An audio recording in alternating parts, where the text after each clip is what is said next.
So I don't know about you guys, but my algorithm has been pushing me high fashion brands.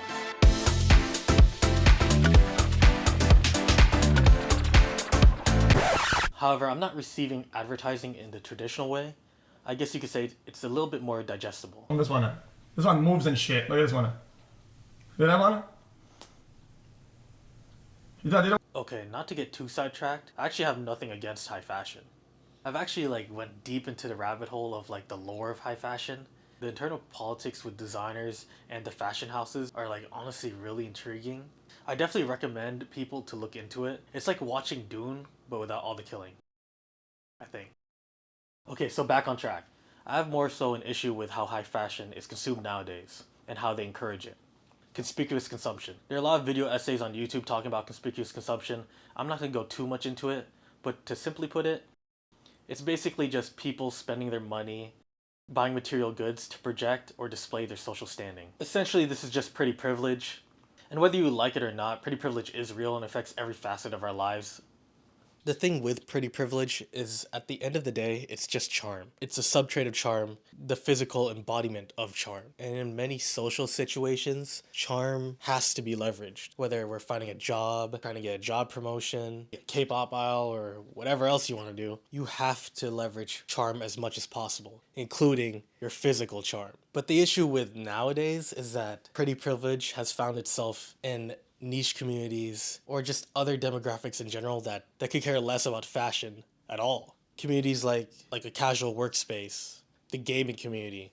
Traditionally, they treat fashion as a secondary trait, but high fashion brands have found a way to leverage their understanding of indirect marketing or soft advertising to not only introduce themselves in these communities, but also do what they're best at. Make these communities believe in projecting your status through the physical sense. And the easiest way to project that is by buying luxury goods. Let's be real here.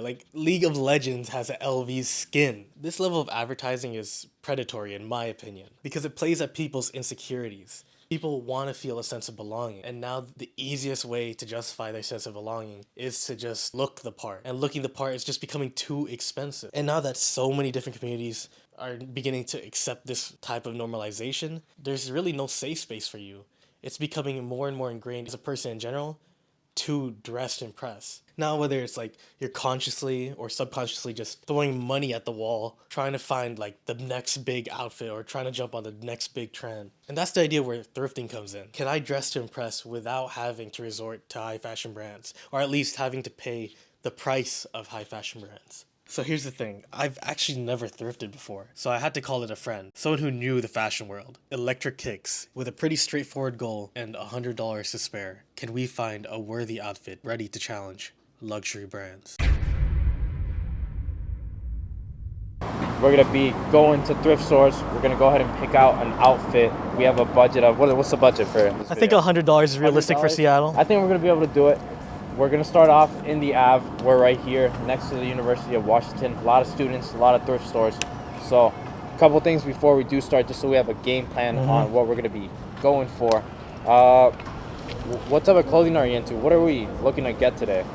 I don't know. I've been looking at some vintage fits, maybe workwear fits. Workwear? Nothing specific, but I like that vibe a lot. Okay, and it's I think very it fits popular PNW, too right now. PNW Yeah, for sure. A lot of people, the Carhartt, kind of like the workwear, work jackets. Okay.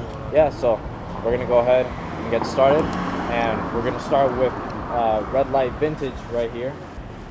All right, let's do it. Here, Red Light Vintage got a huge selection of stuff in terms of outerwear, a lot of shirts, jackets, fleeces. Now, for me, I like to start the outfit with the base, and for me, I always start from the bottom up. As a sneakerhead, I always get the shoes first, but we're gonna skip the shoes for today. We're going straight to the denim. First, let's go ahead and start off with a color, make it a little bit easier. Are we looking for darker denim, a lighter wash? Are we looking for maybe a medium wash? A medium wash, something more like this? Yeah, something like that. Something like this? Okay.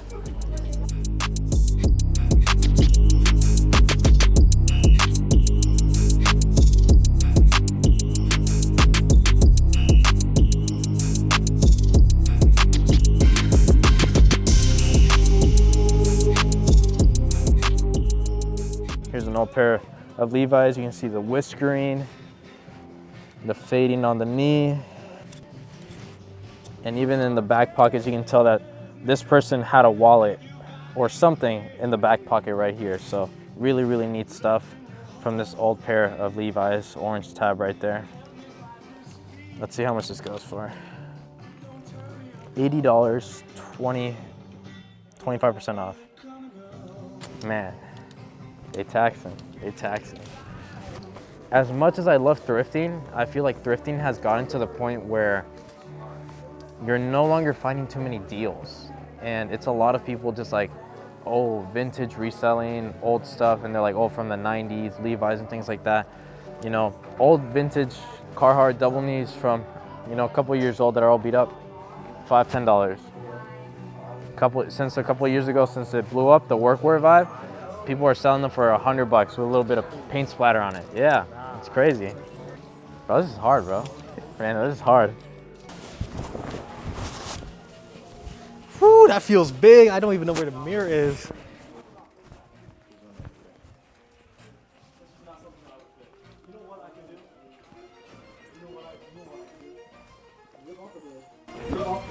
Nah, I don't think it's. I basically look like Roblox character right now. The issue, I think, that is our challenge budget. Because they do have some decent jeans, right? Now, $100 for a pair of Levi's from the 90s. That's not necessarily. That's too much. I think that's too much. That's a lot. Because for You me, might as well just get some salvage jeans new from. yeah, Levi's. when I think of thrifting, is, you know, I think of like, hey, I'm gonna find myself a pair of jeans, $10, right? I can go to Levi's.com right now.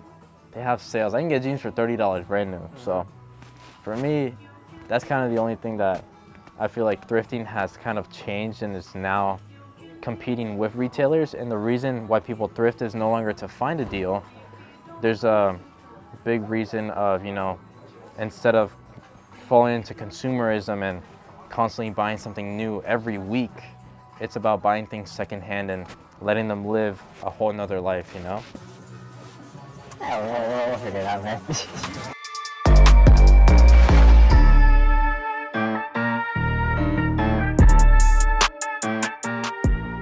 We're at a high-end resale store or high-end thrift store, but they got this Mortal Kombat machine. We gotta try it out. We gotta try it out.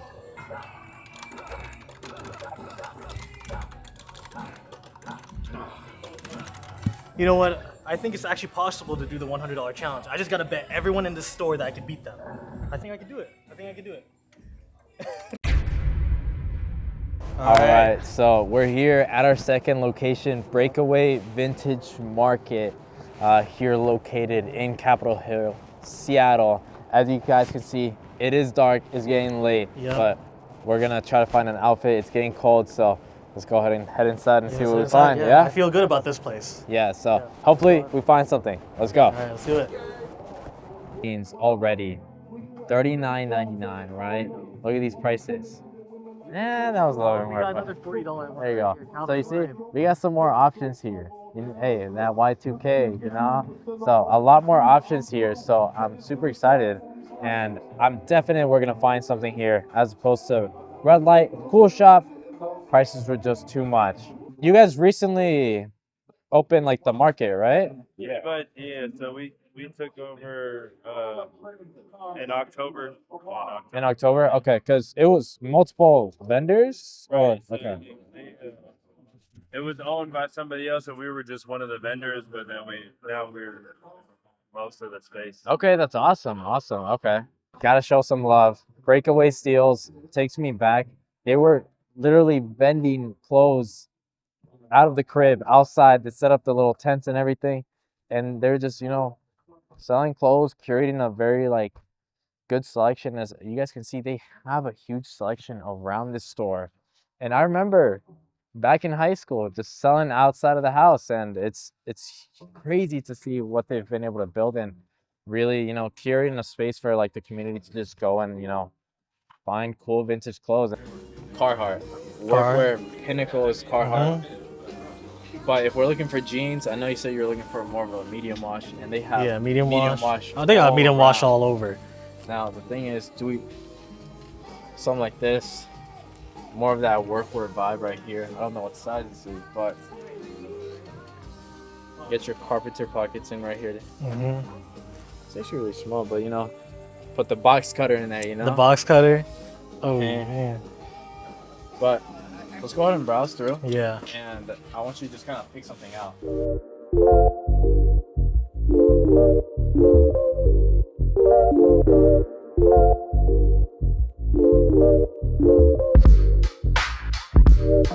They have the bins that was missing from the previous place. Yo, so they got the bins over here. This is what you were looking for at a thrift store. This is what a Red Light Vintage was missing out on, but they have like just legit like crazy amounts of piles of clothes.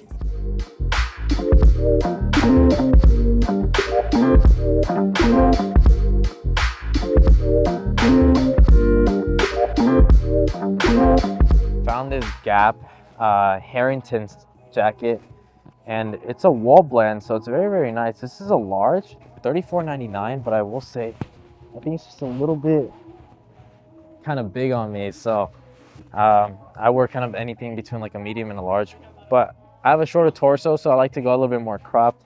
This would be a nice piece. I don't know what. shit. Ew, I knew. That's why I grabbed it. Nah, That's this why is I a nice grabbed it. one. So this is actually a wool blend. So this is made out of wool right here. It's kind of like an older Gap Harrington jacket. Oh, we might have This to is try a it on large. right I think now. this might fit you too. We might have to try it on right You might now. try it on. I wish it. Is there a mirror? It's right behind you. They have a mirror right here. Okay. That fits you too. I think it's a little bit on the oversized. Yeah, too, but I don't know oversized. if you prefer that. For me, It depends. I like a little bit more fitted. I got some pants over there. I don't know. Pants over there? Okay. I don't know if you think it could fit with. It's black also. There's a darker wash. Hey man, the thing is, when it comes to clothing, curating your own style, it's all about confidence. You can put on something that might not look as appealing to, you know, the general public, but you know, if you're rocking it with confidence and you know you make that outfit, you know, the big part of it is you making that outfit pop out, right? The clothes only do so much. All right. Let's see what we got. So I just picked out these paired pants. I don't know. I'm trying to get Joel's opinion on these.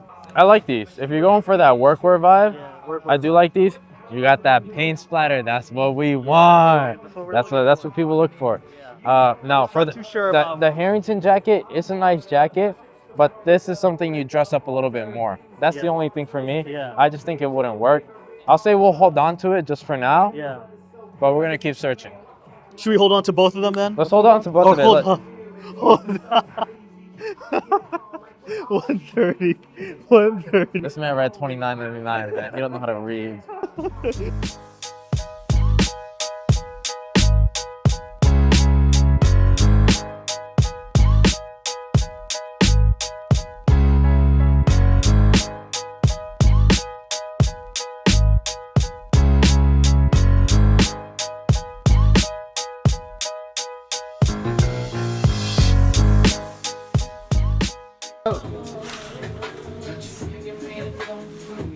But now we're working with something. I mean, I'll say, for me, I'm not the biggest fan of the jersey, but I think the jeans are definitely a good starting point. We still do have another store to go. We are going to hit up the biggest Goodwill in Seattle, so... No, in the world. In the world. So, I think starting off with the jeans is going to be a good base for us to build an outfit, and I think we can pick up the tops at the Goodwill. So, but this is very difficult to just kind of shop for something, especially when not everything's your size. So it's like, you know, something might be a large and it's going to fit completely different, because we're looking at vintage clothing specifically here. So we're seeing clothes from the 90s, early 2000s. Everything's going to fit very different, so it's very difficult to shop. But we're definitely going to be picking up these jeans, I think. Yeah, Yeah, we're picking these up for sure. I like the way they fit. I like the wash too. The wash is pretty good. Yep. Like, it's a light wash. It's not what I originally was looking for darker or medium wash, but Yeah. I think the light wash fits the vintage and aesthetic then that we're you going kind for. of do have a little bit more of the fading on the Yeah. thigh right there. Kind of gives it that, like, hey, I've worked in these, you know? Yeah. And you got a little bit of paint on the side. Show the paint. Show them paint. There you It's go. not blood, guys. It's not blood. So we did manage to finally pick something up after searching through the whole store. Like I said, it's just hard to search for vintage, especially when you're looking at older pieces, different sizing, you know, tall tees, shorter tees, all that. But I think we got a good base and foundation, because we still do have more thrifting. $20. $20 for a pair. of jeans. Nice wash on it too, nicely faded as well. So let's go ahead and hit the counter. Doing more stuff tomorrow, so yeah, but definitely, yeah. That's okay. I appreciate you guys coming. Yeah. Man. Yeah. All right. Yeah. See y'all. Take it easy, man. And I'm going to cut right to the chase. We failed this challenge. This Goodwill offered an abundant amount of clothing at affordable prices, but they were not appealing or stylish. Look at this whole row of blue, guys. Like, dude, I can't. What is this? I thought that was a chicken nugget, to be honest with you. I thought that was a chicken nugget. But yeah, I don't know, guys. Maybe we did something wrong. Maybe we went to the wrong type of stores. Maybe we had the wrong type of idea. But we really struggled to find clothing at affordable prices that were also stylish. Actually, no, I'm lying. I do think this is part of a bigger issue. I think thrifting has become way more expensive than I originally had thought. I think the idea of resale culture has completely overthrown what thrifting is. And with people being big on vintage clothing, it's become normalized to just buy vintage clothes at a cheap price and reselling them at a huge margin. So I think the stores see that and just upmark all their clothing accordingly. But I don't know. For any thrifting regulars out there, please let me know what I did wrong. I don't know, guys. Thanks for watching.